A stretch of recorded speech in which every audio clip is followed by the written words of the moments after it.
I think the biggest misapprehension that's out there, and one that I've attempted to dedicate my volunteer work for the ACM to trying to correct, is the impression that ACM only exists and should only exist for research and education.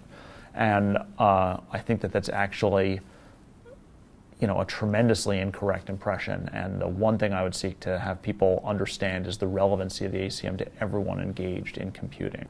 That said, the reason why I maintain my membership and my activity in the ACM is as I made the transition from being a student to becoming a practitioner, it became clear to me that one of the defining obligations of a professional is to dedicate themselves to self-improvement, and that there's no better way of improving yourself as a professional, as a practitioner in computing, than by keeping up to date at what is going on in the vanguards of research and what's going on in academia and in the education of the field as well, right?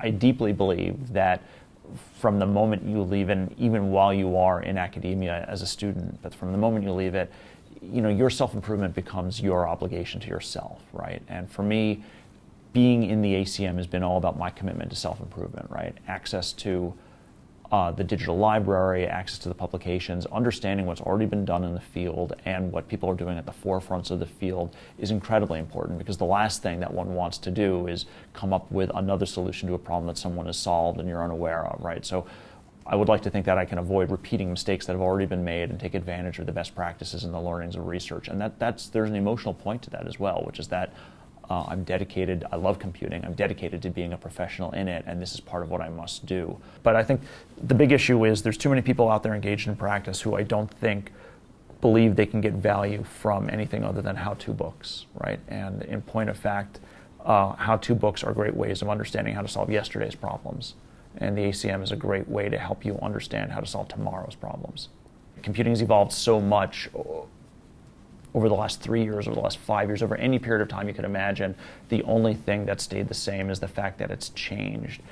And if you want to be a professional, if you're in this for the long haul, if you're serious about it, you need to arm yourself with the tools necessary to deal with and understand and take advantage of that change and not be a victim of that change.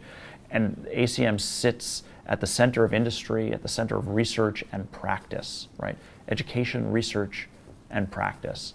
And there is no better vehicle with which the professional can arm themselves to deal with a career of constant change than participation in the community created by the ACM.